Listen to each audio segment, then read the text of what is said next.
Boa tarde, boa tarde. Hoje, 7 de novembro de 2022. Eu sou Geraldo, estou na escola de Ipatinga.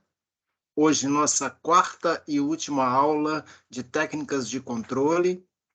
Estou com as turmas de contagem, turma 1 e 2, turmas de Betim, turma 1 e 2 também, tá? Em substituição ao Gabriel, que teve que viajar em função do serviço dele do Senai.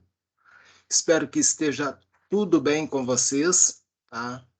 Tudo tranquilo.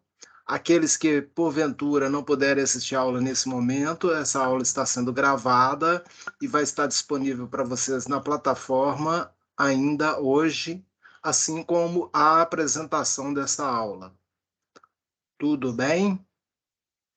Se alguém quiser fazer algum comentário, alguma sugestão, algum questionamento, tá? Pode fazer via chat, escrevendo, ou pode ativar o microfone e falar a qualquer momento. Não precisa esperar o final da aula. Estou à disposição de vocês. Tudo bem? Tudo bem? Vamos que vamos, então.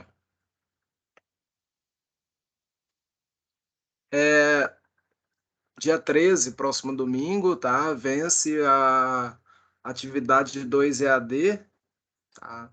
São exercícios relacionados a técnicas de controle, sobre software, inversor e servo, tá? Vale 20 pontos.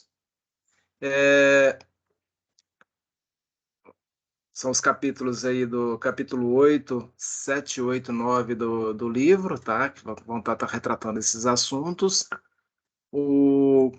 Ficar atento para não perder a data. Vocês estão liberados para fazer essa atividade, se não me engano, quantas vezes vocês quiserem, vocês podem tentar e fazer, né? Não está limitado a 2 mais. Se alguém fizer uma vez e não liberar, manda mensagem para aquela que ela libera, mas acho que já está liberado para vocês, tá? É, que mais? Que mais? Tem a pesquisa de satisfação também, tá? Não esqueçam de fazer a pesquisa de satisfação. O, e tá encerrando o C11, depois vai iniciar. Não creio que semana que vem deve ter uma janela. Eu não estou com a agenda de vocês aí toda para fazer, mas vocês acompanhem aí pelo portal que deve ter uma semana ou duas aí de período de rematrícula, mas acompanha o calendário de vocês, tá? Então, diversas turmas aí, eu não vou me atrelar a mostrar um calendário só não, que eu posso entrar numa fria. Tranquilo? Ah, no mais, a gente vai seguir aqui hoje. O nosso tema hoje é falar de servocontrole e processo industrial batelada, ok? Vamos que vamos então. Qualquer momento aí, pode fazer pergunta pelo chat ou pelo áudio, à vontade, tá? Fique à vontade. Nossa referência bibliográfica é o nosso livro de técnicas de controle, que está disponível no portal. Uma literatura complementar, que vocês podem pesquisar na biblioteca da escola de vocês, o livro Controle de Processos Industriais. Servoacionamento. Servoacionamento são sistemas eletromecânicos de controle de precisão. Eles encontram aplicações em diferentes campos da indústria, como, por exemplo, máquinas, ferramentas de comando numérico, sistema de posicionamento, linha de transporte, robôs industriais e o sistema flexível de manufatura, tá? Que é o famoso SIM. Então, quando é que eu uso um servo acionamento, Geraldo? Quando eu preciso saber posição de onde que a ferramenta da máquina, assim dizendo, ou a mesa da máquina está. Aí eu preciso de um sistema de servo controle.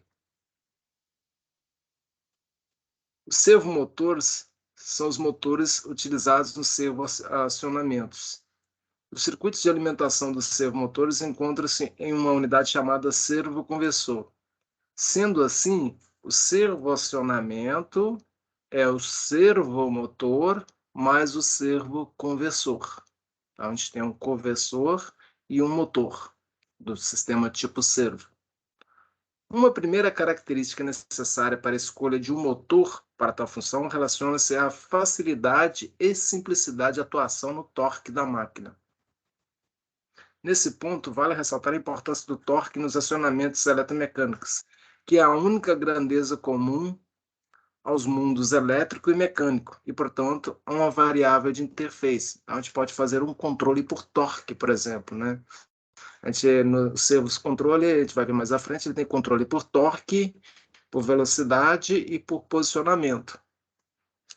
Tensões e correntes, por exemplo, pertencem ao mundo elétrico, já velocidades e posições são grandezas mecânicas.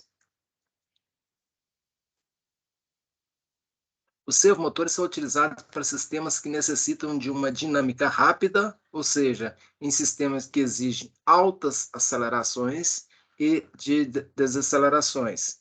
Então, aqui a gente tem um exemplo, né? Olha, um sistema aqui é o servo drive, que é o drive do sistema, tipo um inversor de frequência, só com algumas características a mais, tá? E o motor, o cabo de potência que vai ligar o servo drive ao motor, tá?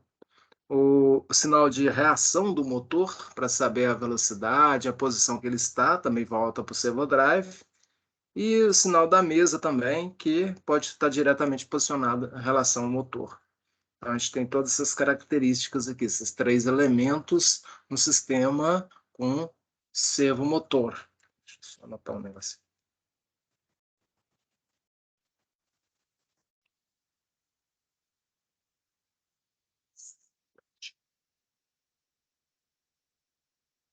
Aqui a gente tem um quadro de comparação, tá, da resposta do sistema utilizando o inversor de frequência e o motor assíncrono, o motor sem sincronismo. Então, se eu der um set point, tá, para chegar numa determinada posição, ele vai ver quase que linearmente para ela. Tá? E a resposta de um sistema de controle utilizando o servodrive ou o servomotor, tá? Ele vai quase que instantaneamente, gera uma curva que a gente chama uma curva exponencial, tá? Então, ou seja, ele tem uma velocidade melhor de controle. Tá? Isso aqui em relação a ângulo e tempo, tá? 45 graus aqui. Controle por servoacionamentos, tá? A função servo, tá, significa responder a um comando externo, tá? Um servo, ele obedece, então ele responde a um comando externo, tá? Um conjunto formado por dois equipamentos principais. Um deles é o servo motor e o outro é o servo driver. Esses elementos têm a capacidade de seguir fielmente a referência de torque, velocidade ou posicionamento. Okay? Então, tem que ter força, velocidade e posicionamento. Uma das grandes vantagens do servo é a repetitividade e sua precisão em se tratando de posicionamento. Tá? Que velocidade e torque, o sistema com inversor de frequência e o motor assíncrono, tá? Ele já responde bem, principalmente no controle vetorial. Tá? Mas o posicionamento, aí já é um servo que vai trabalhar para a gente melhor. Aplicações, tá? Máquinas operatrizes, né? Diversos tipos de máquinas, entre elas a gente tem aqui turnos, as máquinas turno e fresa CNC, né? Comando numérico computadorizado, sistema de embalagem, embaladoras, etiquetas, etiquetadoras, tá? Funcionamento do servo drive, tá? Servo drive. Tem o servo motor e o servo drive, que é o drive do servo mecanismo. Ele recebe um sinal do sistema de controle, amplifica-o e transmite uma corrente elétrica para o servomotor para produzir os movimentos proporcionais ao sinal de movimento. Se eu mandar ele dar, por exemplo, 3/4 de volta, tá, em um determinado eixo, ele vai lá e vai dar os 3/4 de volta com precisão. Um encoder acoplado ao servomotor devolve o estado atual para o servodrive, que compara o estado atual do motor com o estado desejado e altera a tensão, a largura de pulso do motor motor para corrigir o desvio. Desvio é o erro. Aqui a gente tem algumas imagens, né? Esse é um servomotor e o servodrive. Os servodrives aqui da WEG com os servomotores. Aqui uma imagem no servodrive, esse que a gente tem na nossa escola aqui, tá? Esse é CA05. Características dos servodrives: respostas rápidas, trabalha com frequência de 400 Hz ou mais, aceitam velocidade de 5.000 RPM com precisão no posicionamento. Então, 5.000 rotações por minuto é uma velocidade bem grande, gente. E o eixo dele pode rodar nessa velocidade. Possui alto torque, né? São máquinas síncronas que trabalham com servomotor, ocupam pouco espaço, possui IP67, que é a prova d'água, tá? Possuem conexão para filtros de reatância CC para controlar a emissão de correntes harmônicas, né, para proteger a rede elétrica. Parâmetros dos servodrives: controle de velocidade, tá? Então a velocidade dele pode ser usada pela entrada analógica, controle de posicionamento através de trem de pulsos e controle de torque através da entrada analógica, tá? Então, a velocidade e torque, a gente trabalha como se fosse um inversor normal, tá? O controle de posicionamento através do trem de pulsos, que a gente vai ver mais à frente, que são os encoders. Display, né, disponibilizar para o usuário as informações de velocidade do campo, comandos de torque, números de pulso, sinal de entrada e saída digitais, comandos de pulso de velocidade, desvio de posição, quanto falta para chegar na posição, pulsos de encoder de entrada. Tá? Ele consegue verificar tudo isso através da IHMzinha, que daqui a pouco vai mostrar a imagem dela, que é essa aqui, ó. A gente pode fazer também a programação através do computador, utilizando um canal de comunicação serial, tá, ou USB.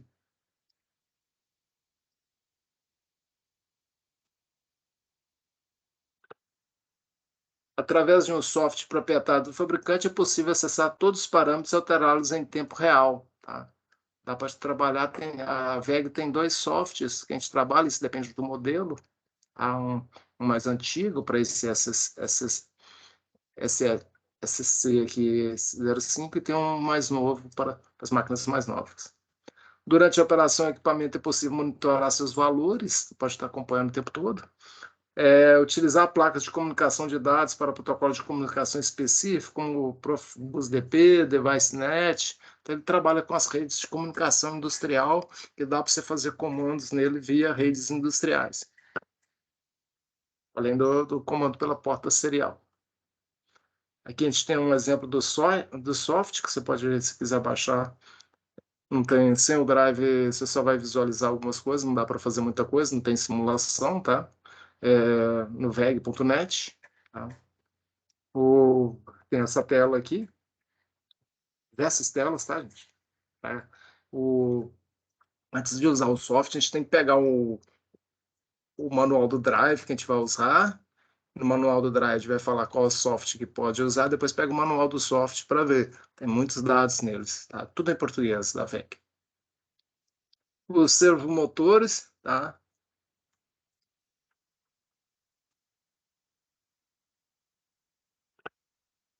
Equipamento eletromecânico que apresenta movimentação proporcional referente a certo comando, então ele consegue movimentar uma movimentação proporcional. Dispositivo que usa uma malha fechada, tá? Que trabalha em sistema de malha fechada, através de um sinal de controle para verificar a posição atual e atua o motor para posicioná-lo. Então, aqui é o eixo dele e aqui atrás aqui tem um sensor de posicionamento desse eixo. Daqui para cá é motor, daqui para lá é sensor. Possui três componentes básicos que são o sistema atuador, que é o motor elétrico, podem ser de corrente alternada, que é o motor síncrono, ou corrente contínua. Acoplado ao motor, utilizamos um conjunto de engrenagens conhecido como redução. O objetivo é amplificar o torque, né? Você faz uma redução da velocidade e você aumentar o torque na mesma proporção. O sensor, que é acoplado ao eixo do servo, pode ser um encoder ou um resolver. O servo drive, que é o circuito de controle responsável por executar as lógicas de controle internamente através da recepção do sinal de campo. O servo drive é o coração, né? Ele que, que faz toda a lógica de controle, tá? De acordo com o que ele recebe de posicionamento. O servomotor é do tipo síncrono, tá? O estator é bobinado como nos motores do MIT, né? Motor de indução trifásico. O rotor é composto por ímãs com encoder ou resolver acoplados para fornecer sinais de posicionamento ou velocidade. Então, no lugar do rotor em curto-circuito, usa o rotor magnético. Tá? Ela é uma máquina síncrona, tá? Com rotor de ímã permanente. E aqui atrás, aqui, acoplado ao mesmo motor, já é fabricado em conjunto, a gente tem o encoder ou resolver, tá? A gente vai falar um pouquinho o que é um, o que é outro aqui para o sistema, tá? Esses servos que tem hoje aí, se na hora de selecionar a reação de posicionamento dele, você pode escolher tipo de encoder, que tipo de encoder que é, ou se é resolver, para ele conversar a nível de posicionamento.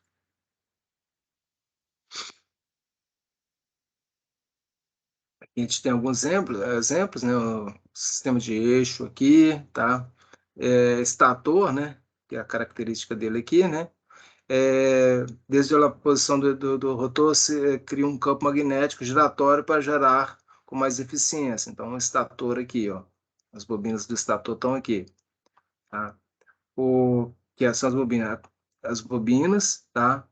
Aqui a gente tem o eixo, que vai fazer a entrega do motor, e o rotor, né? Que é um ímã permanente. É, a gente chama de ímãs de terras raras, né? Coloca extremamente nele, tá? Aqui a gente tem o codificador, que é o sensor de posicionamento, que vai ficar aqui atrás aqui, tá? Que pode ser um encoder ou um resolver. Aqui a gente tem um exemplinho bem simples, né? Que é esse pequeno aqui, que é muito usado, era muito usado, hoje não usa mais, né? Nas antenas parabólicas para posicionar o LNB, né, que é um sensor lá que ele tinha polarização horizontal e vertical, de acordo com alguns canais, ele tinha que fazer essa movimentação e pegar o feedback. Então você tinha um sisteminha igual esse aqui acoplado lá e um motor em cima da antena. Hoje não usa mais, usa um vertical e um horizontal e somos dois sinais fazendo LNB. Tá? Encoders transforma o movimento rotacional do seu próprio eixo em trem de pulsos elétricos. Então, o encoder e o resolver também, e o taco gerador também, eles estão acoplados no eixo. Então, assim que eles giram, no caso do encoder, ele vai gerar um trem de pulsos, tá? Uma sequência de pulsos. Os encoders mais comuns no mercado são o encoder incremental e o encoder absoluto. São dois tipos diferentes que a gente vai ver aqui. Tá? Então, são circuitos eletrônicos que vão estar gerando pulsos de acordo com o movimento do eixo. E aqui nós temos uma conexão para ele externa aqui para gerar esse pulso e entregar esses pulsos ao servo drive. Tá? Mas aí esse aqui é um exemplo do encoder. Tá? O encoder incremental gera um trem de pulso. Por exemplo, um encoder de 1024 pulsos por resolução, tá? Se ocorre um giro de 10 graus, tá? Será enviado 28 pulsos. Então, uma circunferência gera 1024 pulsos. 10 graus, tá? Vai gerar essa quantidade de pulso aqui de 28 pulsos. Se houver perda de energia em uma máquina que utiliza um encoder incremental, será necessário referenciar a máquina, ou seja, quando ela para, ela não sabe onde ela está. Se tirar a energia do sistema de controle, ela não sabe a posição que ela está. Esse é um problema do encoder incremental. Significa movimentar seu eixo em uma velocidade bem lenta até que o eixo chegue em um sensor que informa que aquele ponto é o zero. Tá? Então a gente reposiciona num determinado ponto para ele saber que ali é o zero. Tá? E aí todo movimento é incremental daquilo ali. Tá? Então essa é a forma de referenciar a máquina. Aqui a gente tem algumas imagens de como é feito o encoder, tá? Tá esse disco aqui, ó, de posicionamento, tá? Ele fica de um lado, tem um LED, um diodo emissor de luz, que vai atravessar as fendas aqui, e do outro tem um sensor de luz, um fototransistor, um fotodiodo, que vai perceber essa luz. Então, esse espaço, esse movimento aqui, tem luz, não tem luz, tem luz, não tem luz, porque a luz consegue atravessar a fenda, depois ele é obstruída, atravessa a fenda, é obstruída. Ele vai contando esses pulsos. A quantidade de pulsos que ele vai dar em uma circunferência é a resolução dele. Aquele exemplo anterior de 1024 pulsos, tá? Dentro da circunferência tem 1024 furos para a luz passar, nessa condição. Aqui a gente tem um exemplo de um encoder incremental desse aqui, com o sistema de conexão.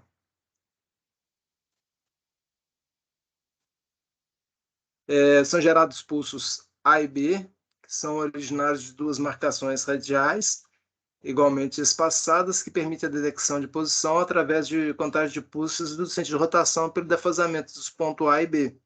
Tá? Então, você consegue saber o sentido de giro, tá? Através das posições aqui. Então, a gente tem um emissor LED e duas linhas de furo.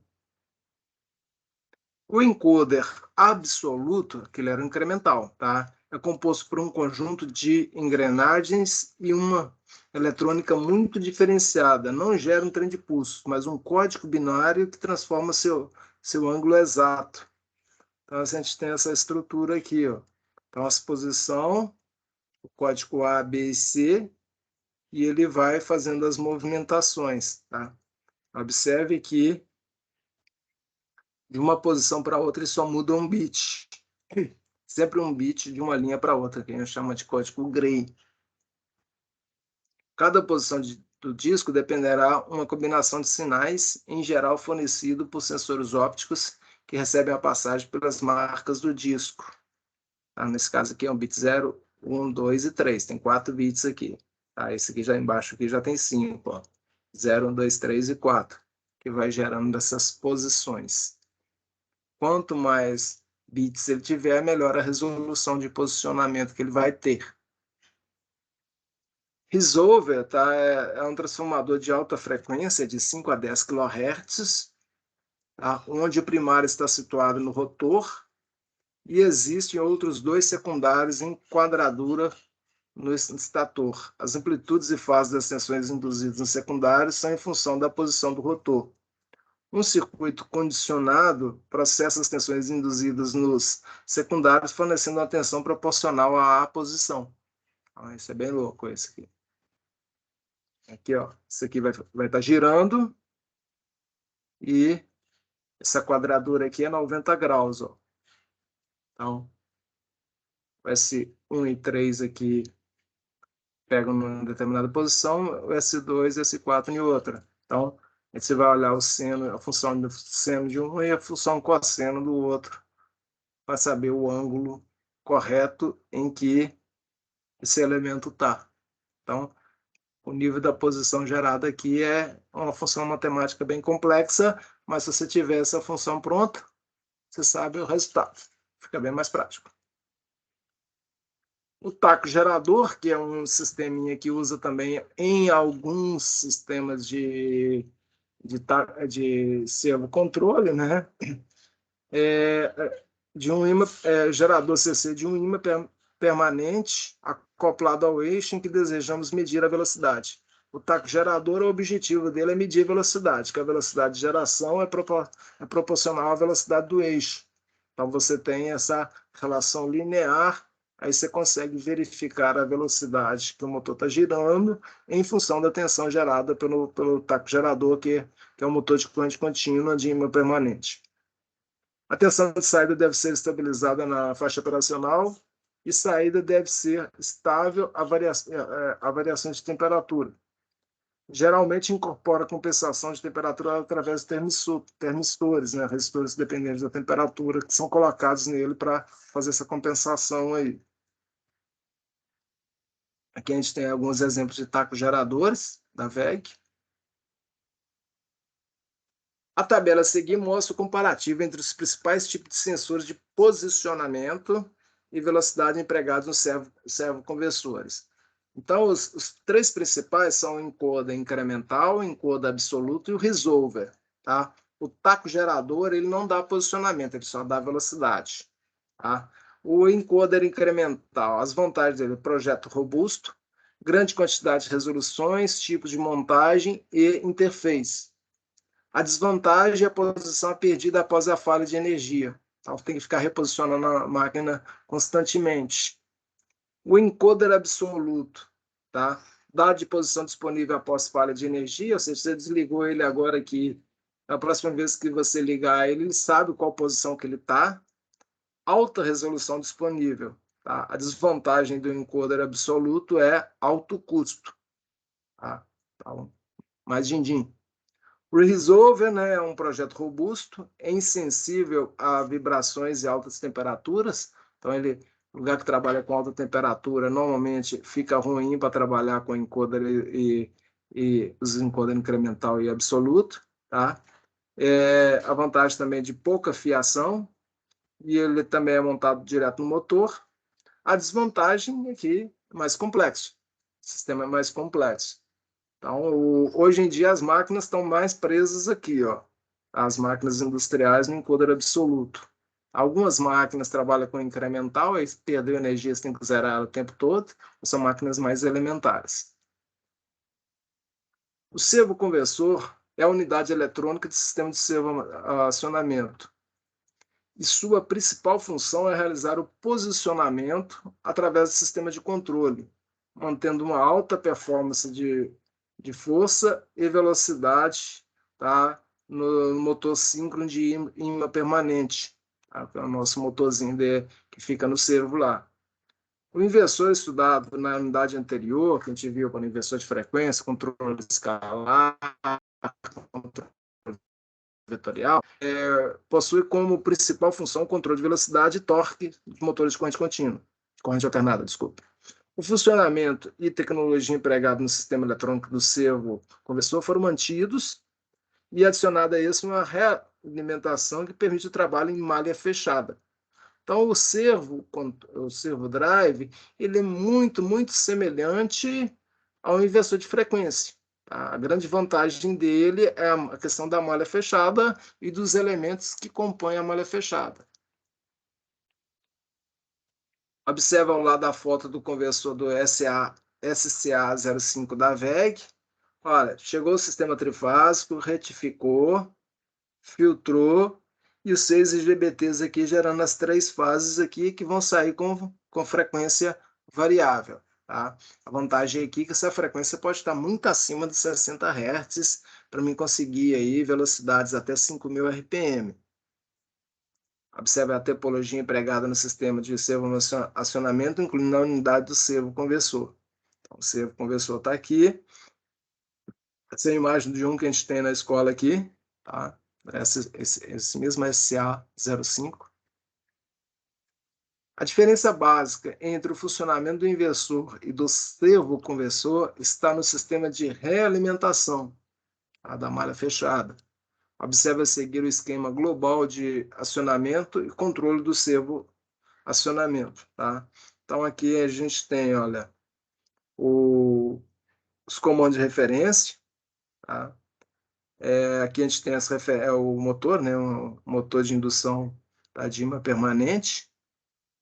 Reação das correntes, sensores, tudo vem por algoritmo de controle e a lógica de chaveamento. Então, esse é o circuito de controle dele aqui, é bem diferente do circuito de controle do inversor de frequência, onde lá o sistema trabalha simplesmente com um PWM e uma alteração de frequência. Aqui você tem as variáveis de corrente para calcular o torque e as variáveis de posição ou velocidade através dos sensores. Isso que torna ele mais complexo. A malha mais interna do controle de corrente sobrepõe a malha de controle de velocidade e a esta uma malha de controle de posição, como apresentado na figura a seguir aí. Ó, tá? A gente tem aqui o regulador de velocidade, regulador de posição, tá? E o inversor está aqui. Então, o comando vem aqui, o set point vem aqui. Então, vai trabalhar com ele a posição, a velocidade, tá? E tudo isso em retorno, em malha fechada.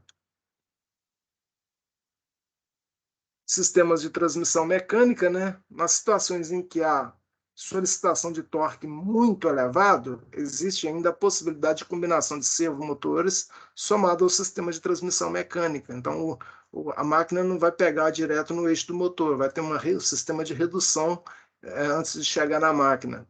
Em geral, o servomotor é associado a um sistema de transmissão mecânica, de transmissão de potência mecânica, e esse é a carga movida, conforme representada a figura a seguir. Então, a gente tem aqui o servo acionamento, o servo motor, que vai girar, movimentando a transmissão mecânica, conseguindo uma redução de velocidade, e na mesma proporção da redução da velocidade, você tem um aumento de torque. A relação de redução de velocidade é inversamente proporcional à relação de torque, ou seja, reduziu a velocidade, aumenta o torque. Reduziu 5 vezes a velocidade, aumenta 5 vezes o torque. Aí você tem a carga movida. Aí eu ganho em força, né? Instalação dos servos.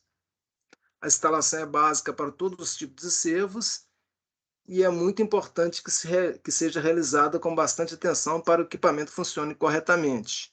Tá? A figura da página seguinte apresenta um esquema de instalação do servo e de seus acessórios. Tá? Aqui a gente tem, olha, o motor, o servo drive, tá?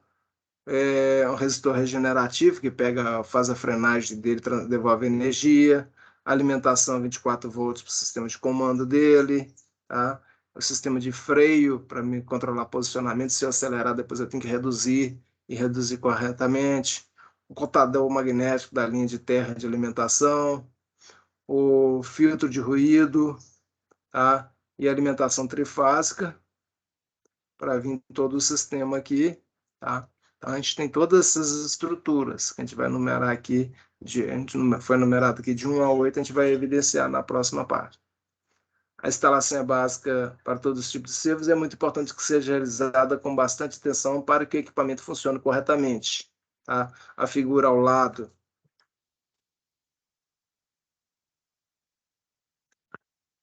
representa o esquema de instalação do servo acionamento e seus acessórios. Aqui a gente tem, ó, aqui, tá? A alimentação do freio, a alimentação do freio é de 100 a 200 volts alternado, tá? A alimentação por 24 VCC para servomotor com freio 24 VCC. O 2 aqui é o disjuntor, né? Protege a linha de alimentação, desligando a alimentação do circuito quando a corrente de sobrecarga é detectada. O 3, esse elemento aqui é um fio de ruído utilizado para eliminar ruído externo da linha de alimentação, né? O sistema de chaveamento dos IGBTs, eles geram ruído para devolver para a rede, então para eliminar esses ruídos aí. O 4, que esse elemento aqui é um contator magnético, tá? Ele é da série HI, liga e desliga o servo, instala um supressor de pico no contator magnético aí. O 5, esse cara aqui é o alimentador do freio, usado para ser o motor com freio, né, para deixar ele mais travado de posicionamento. O 6 aqui, esse cara aqui é um resistor regenerativo, conecte um resistor regenerativo externo aos terminais B1 e B2 se a potência regenerativa for insuficiente. Para 6 kV a mais é necessário um resistor externo. Tá? Esse resistor aí, ele fica na linha dos IGBTs ali, e aí ele devolve energia quando ele está reduzindo a velocidade e freando. O 7 é um controle periférico, conecta o servo PAC, tá? O SGDH, ao controlador externo, por exemplo, da Yaskawa ou a um fabricante fabricado por outra empresa, tá? Com módulo Motion. E o 8, tá? Um operador digital, tá? Permite ao usuário setar parâmetros ou referências de operação e para mostrar alarmes de operação, comunicação e controle também são possíveis com o PC, um computador. Tá? Nesse 8 aqui, que conecta IHM nesse modelo aqui, que é da Yaskawa. E um computador, né? Tá? Você pode usar um cabo, no caso da Yaskawa é o IS-12, para fazer a conexão do drive com o computador. Tá? Tudo isso aqui é uma forma de instalação do software, do servo motor. Tem aí alguma dúvida, alguma pergunta, gente? Fique à vontade.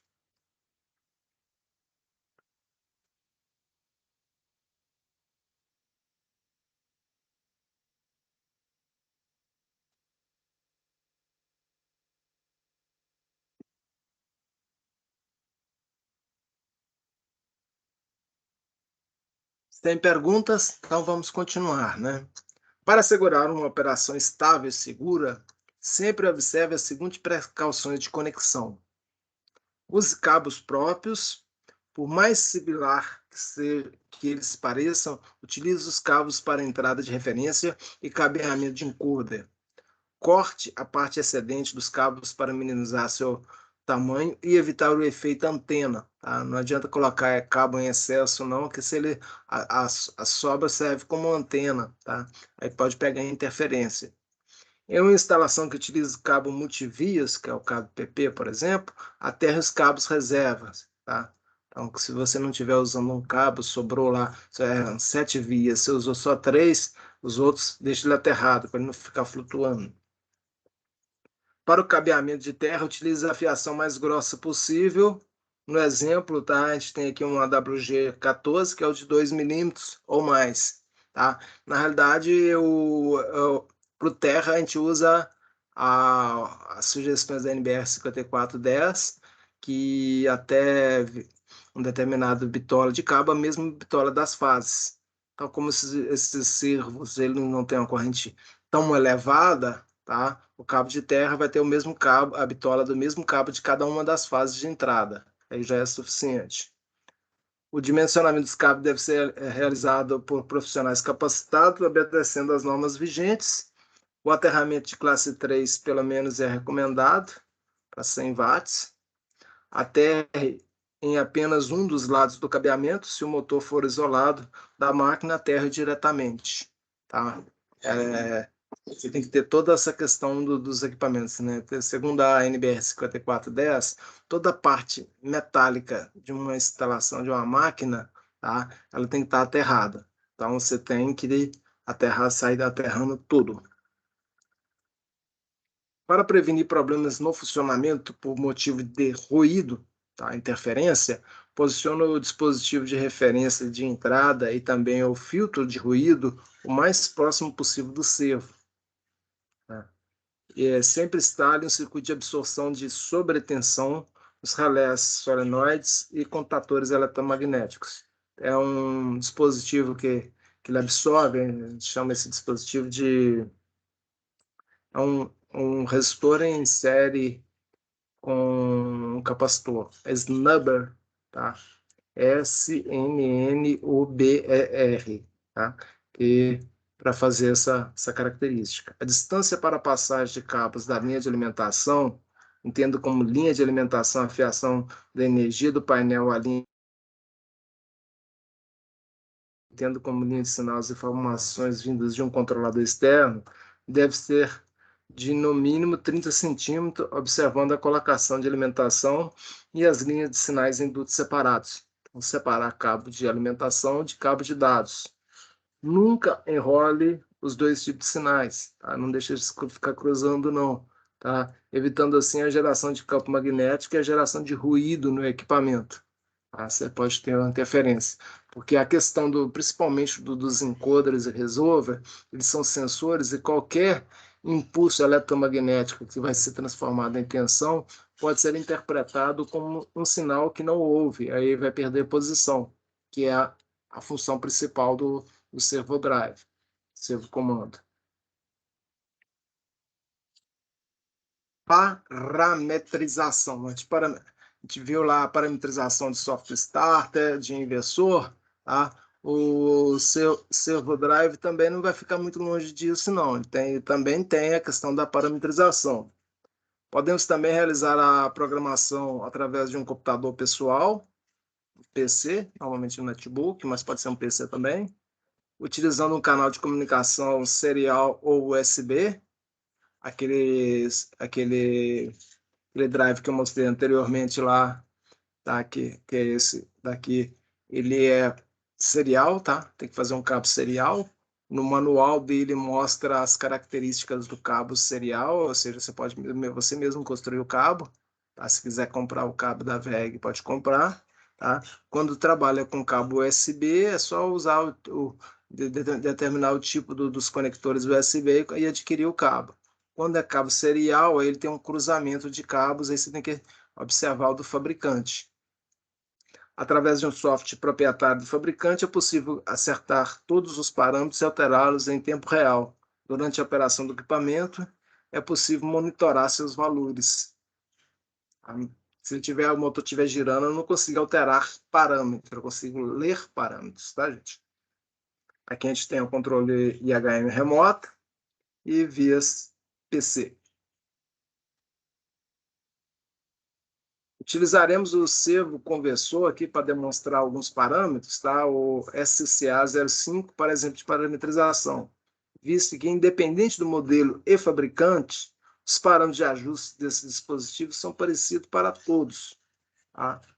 A IHM, que é um standard do SCA05, que ela tem esse desenho aqui, contém um display de LEDs com 5 dígitos de 7 segmentos. Então, aqui você pode gerar os 5 dígitos aqui. 2 LEDs de sinalização, ok?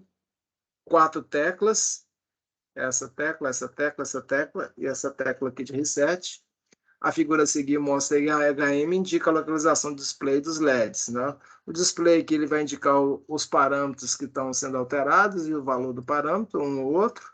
O LED que indica um ON e o LED que indica uma falha. Quando indica a falha, aqui você verifica o número da falha. O reset é para zerar ele, tá?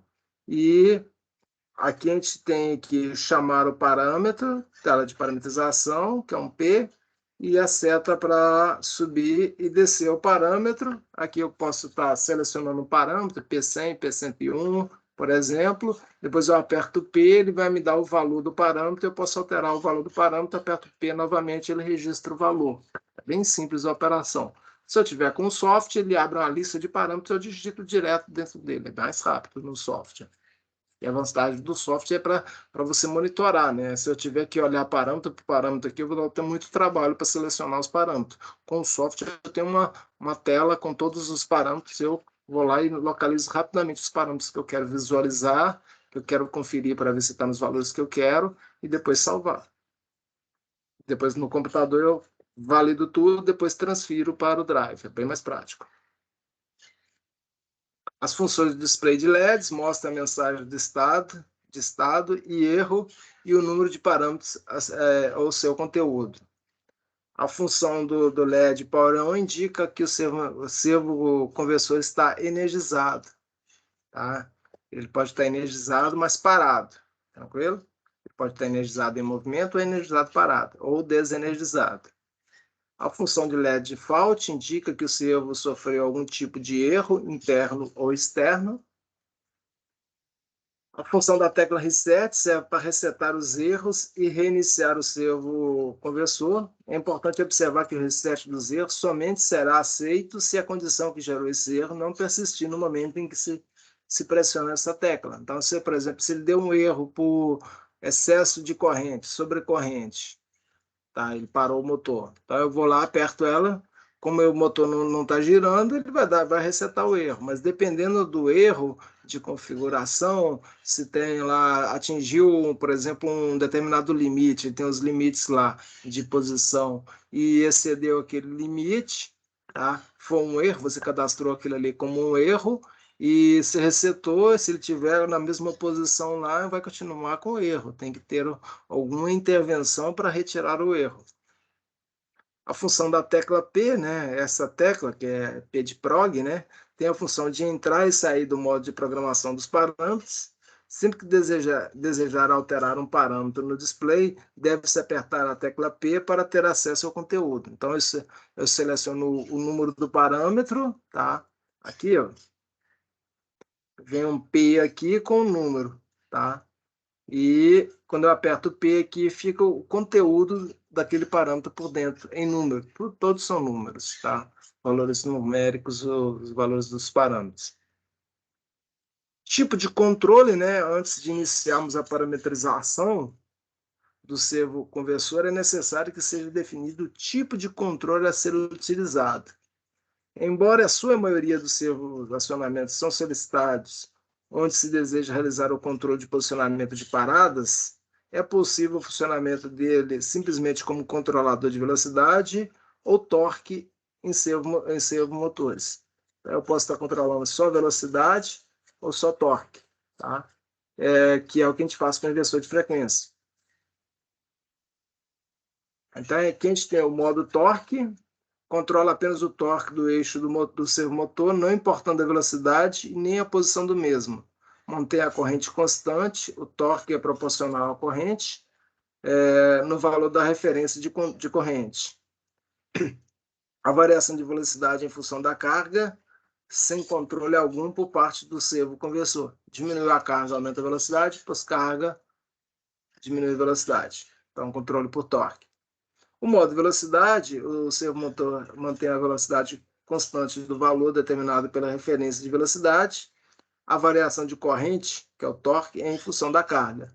Se eu colocar um peso maior, eu vou ter um torque maior, vou exigir um torque maior. Se eu colocar um peso menor, um torque menor. E o modo posicionamento, né? No modo posicionamento, o servo conversor mantém a posição constante no valor determinado pela referência de posição, que é o parâmetro 117, da entrada analógica. Então, a maioria das aplicações para o servo posicionamento vão estar no servo motor, vão estar no servo posicionamento, que é onde eu quero definir a posição da mesa ou da ferramenta na máquina. O controle de velocidade e torque dos motores elétricos já foi visto nas unidades anteriores e, portanto, vamos focar o controle de posicionamento nessa unidade, utilizando o dispositivo do modo posicionamento. O parâmetro que define o tipo de controle é o 202, é o mesmo que lá no inversor de frequência, coloca se ele é vetorial, se ele é escalar, se ele é um vetorial quadrático, entre outros. No servo controlador P202, você vai escolher o modo de trabalho dele, se é velocidade, torque ou posicionamento. No nosso caso, vai ser posicionamento. Aí, dessa questão, a gente tem a função move, movimentar, né? Antes de realizar a parametrização ou mesmo apresentar um exemplo de parametrização envolvendo posicionamento, é necessário ter conhecimento da função move. Essa função faz o servomotor executar um ou mais deslocamentos de posição programados. Ao ser acionada, faz o servomotor acelerar, seguindo a rampa de aceleração programada, que é o P100 e P102, até atingir a velocidade de referência. Essa velocidade é mantida até chegar próximo ao ponto da parada, da próxima parada. Nesse instante começa a desaceleração, também programada via parâmetro, que é o 101, 103, tá? Para que o eixo pare e trave na posição programada. Então, eu tenho rampa de aceleração, rampa de desaceleração, tudo em função da função move também. O sentido de giro de cada deslocamento também é setado via parâmetro. O deslocamento que o servomotor vai fazer ao ser acionado, a função move, é determinado pela referência da função move, que é composta por dois parâmetros. Números de voltas, tá? Número de vezes que o eixo vai girar, e fração de voltas, o ângulo no qual o eixo vai girar, de 0 a 360 graus. O eixo do servomotor irá girar o número de voltas mais a fração de voltas previamente programadas. Então, eu tenho que ficar atento, tá, ao passo de movimento da máquina. Esse passo de movimento vai me gerar aí o que é uma volta, o que ela se movimenta em uma volta e tá, como eu determino essa fração de volta, que a gente vai ver mais à frente aí. Ciclos de posicionamento, tá? Podem ser programados até 10 ciclos nesse servo controleta, 10 ciclos de posicionamento, com no máximo 10 posicionamentos ao total. Exemplos de aplicação de um ciclo de posicionamento com uma posição. Quando acionada a função move, tá? Você pode ter um botão externo, um comando via rede, o motor deve gerar 5 voltas a 200 rotações por minuto no sentido horário. Isso é um comando que ele recebe. Então, você vai gerar 5 voltas a 200 RPM. Quando acionada a função move, o motor deve gerar 150 voltas a 1.800 RPM no sentido anti-horário. Então, ele tem a quantidade de voltas, a velocidade e o sentido. Esses 3 parâmetros a gente define para cada move dele. Mais um exemplo aqui. Quando acionada a função move, o motor deve gerar 280 graus no sentido horário. Tá? Quando gerada a função move, o motor deve gerar 3/4 de volta também olha no sentido. Então, essa questão de volta dele, eu posso dar voltas inteiras, ângulo para a fração de volta, tá? Ou fração normal da volta. Isso eu posso estar definindo no parâmetro, na parametrização. Importante, na hora da parametrização, deve-se definir também como será o acionamento da função move. Ela poderá ser acionada via parâmetro P435, que é a entrada digital, tá? Via parâmetro, ou via entrada digital, que é 263 a 268, que é a seleção das funções da entrada digital, que pode ser de DI1 a DI6.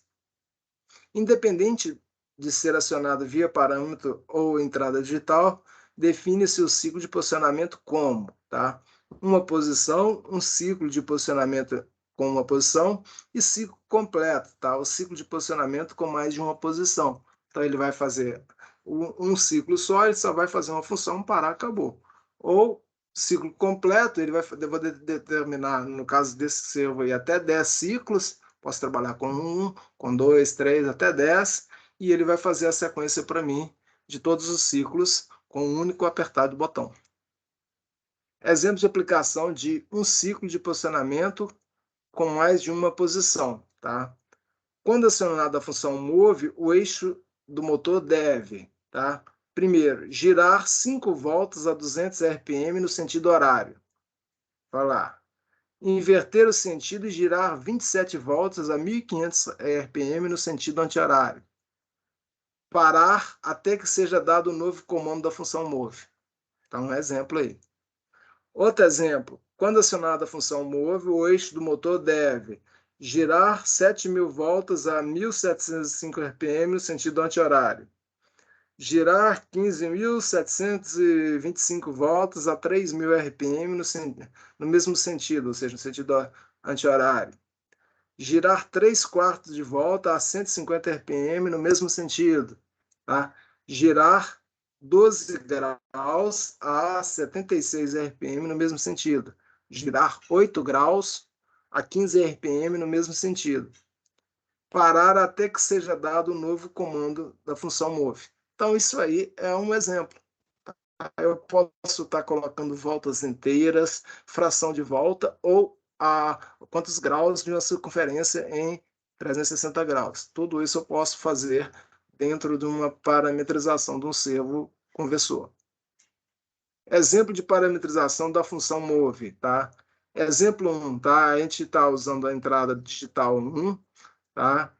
Acionada 24 volts, sempre que o servo receber um sinal binário em sua entrada digital DI2 de um CLP, o eixo do servo motor deve dar 8 voltas completas com velocidade 200 RPM e rampas de aceleração de 2 segundos, rampa de aceleração e desaceleração.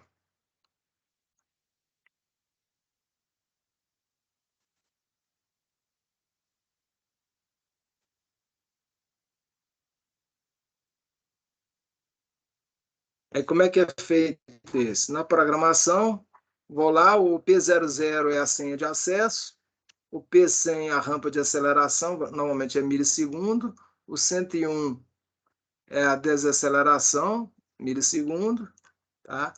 E o 124 é a referência de velocidade para o posicionamento 1, seria 200 RPM. O 202 é o tipo, o modo de operação, que é o posicionamento, que é o 3. 229 é a operação rampa, tá? Ele vai habilitar as rampas do P100 e do P101, que é esses aqui. O 263 habilita e desabilita o servo motor através da DI1, que é uma entrada digital. 264, parametrização da entrada de DI2, tá? Com função move. Então, o DI1 vai ligar o sistema e o DI2 vai ser o botão de move, de posicionamento. O P441 define o ciclo para o posicionamento 1. O 451 executa o posicionamento utilizando as rampas. E o 481 é o número de voltas que o eixo deve girar. Então, tudo isso aí para fazer aquela função lá. Tá? Então, eu tenho que alterar todos os parâmetros. Além desses aqui, que eu não coloquei, você tem os parâmetros de configuração. Tá? Você tem que fazer com que o servo, o drive, saiba quem é que está ligado nele. Então, esses parâmetros aí depende da máquina. Você vai ter que pegar e especificar ao drive qual o motor que está lá, qual o tipo de referência que é, se é um encoder incremental, se é um resolver, se é um absoluto. Tem que passar todos esses parâmetros para ele. O exemplo 2, né, a entrada digital DI1 acionada. Sempre que o servo receber um sinal binário na entrada DI2, o eixo do servo motor deve dar 20 voltas completas a uma velocidade de 3.000 RPM nas rampas de aceleração de 2,5 segundos. Aí a mesma coisa, que só mudou os parâmetros aqui de características, né? 100 aqui é a mesma coisa, aí as rampas de aceleração e desaceleração aqui ficou de 2,5, a referência de velocidade alterou também, você vai alterando esses dados aí.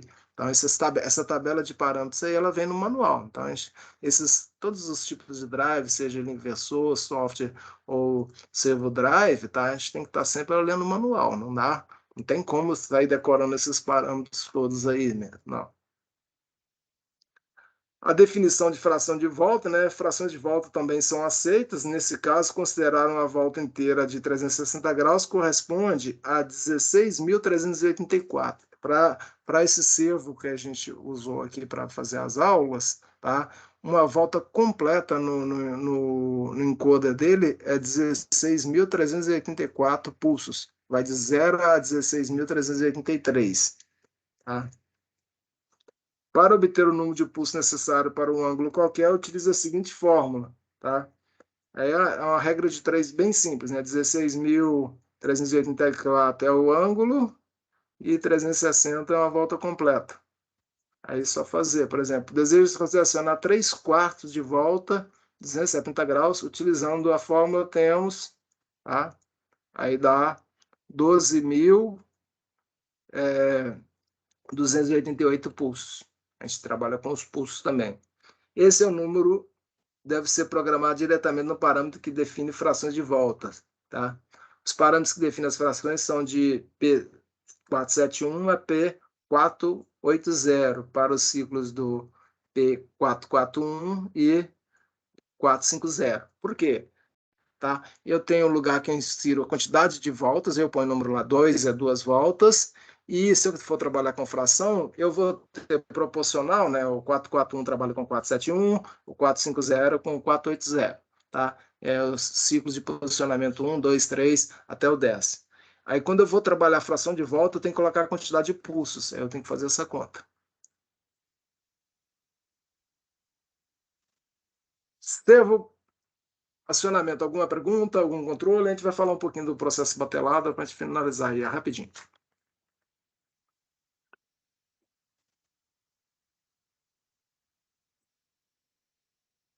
A realidade da parametrização que vocês vão fazer na prática com o servo aí vai depender da escola de vocês, qual servo que ela tem, qual que está disponível, tá? Algumas escolas têm mais de um. Vamos lá, processo batelada, tá? No processo batelada, dada a quantidade de material, é processado através de passos unitários, a cada passo sendo completado antes de passar para o passo seguinte, então vai ficar emendando. A alimentação do processo batelada é feita por quantidades discretas de modo descontínuo. Semana passada a gente viu o processo contínuo, agora é um descontínuo. O processo é alimentado, a operação é executada, o produto é descarregado e reinicia-se outro ciclo. Cada operação de processo de batelada pode ser considerado como um processo contínuo, porém, o tempo é envolvido é relativamente pequeno, medido em minutos ou horas. O processo batelado é aquele em que funções de transferência de material ou processamento de material são cíclicas com resultados repetitivos. Então, são bem iguais. O processo batelada faz um produto em quantidades finitas. Um exemplo no nosso cotidiano do processo batelada é a elaboração de uma sopa. Tá? Nesse caso, a receita dessa sopa foi passada de geração em geração por anos. No passado, cozinhar a sopa era feita e controlado manualmente, porém, os passos e as funções típicos de um processo batelada já foram explícitos e reconhecidos como medição, que é a sensação que se dá por meio de tocar, escutar e degustar. Atuador, a interferência direta de cozinhar no processo, como mexer a sopa, aumentar ou reduzir a fonte de calor, diminuir ingredientes ou remover a panela do fogo. Segurança, como evitar ou extinguir o fogo da cozinha, certamente como extintor como emergência. Manipulação anormal, redução do fogo em caso de excesso de fervura ou aumento da agitação para evitar que a sopa grude na panela. Controle regulatório, mantendo a temperatura da sopa no ponto de ebulição. Sequência, né, execução dos passos do processo em ordem pré-determinada. Coordenação do processo, certos ingredientes foram medidos, pesados ou pré-processados para definir como matéria-prima antes de começar o processo principal de cozinhar a sopa. Programação, tá, onde alguém programa e supervisiona o processo de fazer vários potes de sopa para toda a família. É fácil imaginar que o controle de qualidade, em termos de garantir um gosto agradável e consistente para vários potes de sopa, é requerido pelos usuários finais, sendo o controle de qualidade considerado um ponto de extrema importância para o cozinheiro. Isso é um exemplo de um processo batelado. Esse exemplo mostra que as funções incluídas no controle de processo batelado são diferentes de fazer uma sopa. A principal diferença é se tem os equipamentos necessários para executar as funções automáticas por meio de equipamentos automatizados. Como havia muitos fenômenos pouco conhecidos, o controle do processo Batelo foi considerado uma arte ou uma habilidade no passado, ou seja, é quase que pessoal. Os processos de batelada originais eram tão elaborados que requeriam muita atenção e experiência para fazer produtos com uma qualidade consistente. Atualmente tem-se enfoque científico e muitas incertezas foram reduzidas e resolvidas, né? Dependendo menos do ser humano hoje em dia. Historicamente, o crescimento do conhecimento de fenômenos físicos e químicos, junto com o aparecimento de novas tecnologias, métodos e técnicas, possibilitaram o técnico de controle automatizar as funções descritas acima. A automação começou com as medidas do processo e com os atuadores direto da planta. Depois, seguiu a automação das funções de controle lógico, de intertravamento e de controle regulatório. Gradualmente, a automação foi aplicada ao controle da sequência e aos níveis de programação. A automação sempre foi inspirada por várias exigências conforme sua demanda, né? Aumentar a segurança, proteger o ambiente, melhorar a saúde e o trabalho do operador, melhorar a qualidade do produto, aumentar a eficiência e a produtividade e controlar os tempos de entrega. Isso aí é uma questão da automação. Aqui, como a maioria dos problemas de controle ocorre durante os transientes da partida, o processo tipo batelado é mais difícil de ser controlado, pois ele realiza muitas partidas, né? Você recomeça muitas vezes e fica parado durante intervalos de tempo. Como consequências, foram desenvolvidos controladores especiais para o processo tipo batelada. Basicamente, tais controladores possuem a capacidade de partir em automático e não precisam ser desligados nos intervalos de processo parados, sem problema de saturação. Você consegue parar um processo sem interromper todo o funcionamento. Gerenciamento da batelada: não é fácil projetar um sistema de controle de processo batelada para uso geral. Parece fácil no início, mas quando se examina as exigências operacionais e funcionais, se vê que elas são mais complexas que a maioria das outras aplicações. De fato, o projeto de um sistema para o controle de processo contínuo é relativamente mais fácil. O controle contínuo pode ser visto como uma parte de um controle de processo batelada. As exigências operacionais básicas são mover quantidades discretas, que a gente chama de bateladas, de materiais através de equipamentos, operar dispositivo de equipamentos para criar as condições apropriadas ao processo. No processo batelada diminuir o tempo de produção, são desenvolvidas células, tá, ou ilhas de produção que trabalham simultaneamente e depois são agrupadas no final do processo. Então, você vai ter vários fatores, né? Tá? Então, eu vou fazer uma parte aqui, outra parte ali, e depois essas partes vão se unir. Isso é uma batelada. As figuras a seguir demonstram os estágios sucessivos de três diferentes bateladas se movendo através de uma mesma célula de processo. Assim que a batelada 1 acabou no tanque, enquanto ela ainda está na coluna, a batelada 2 começa no tanque. Assim, quando a primeira batelada se move para o misturador 2, a batelada 2 é movida para o tanque e a batelada 3 pode continuar no tanque. Tá? Então, a gente tem aqui, olha, o misturador, o leite e o tanque. Então, enquanto o sistema está aqui, eu posso estar injetando outro produto aqui. Enquanto esse produto sai daqui, o bombeamento traz ele para cá, eu vou trazer outro para cá. E assim sucessivamente. Tá? Nesse primeiro processo aqui, eu estou enchendo o tanque aqui com leite. Tá? No segundo processo, né, quando eu estava enchendo com o tanque com leite, que o espessante estava aqui. Ó. Tá? Estava aqui, no segundo processo ele passou para cá. E o leite foi bombeado para cá, ó, o sistema de sequência de bombeamento. Ó, tá?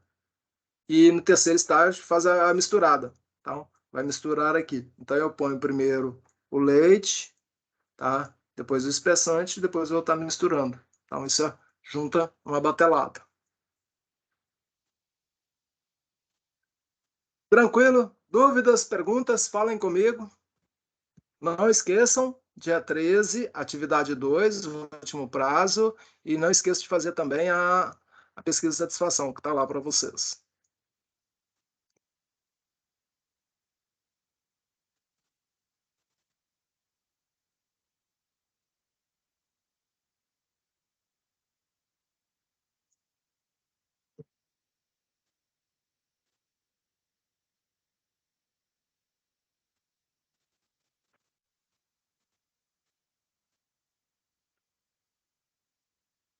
Sofia, sem dúvidas. Obrigado, Sofia, pelo retorno.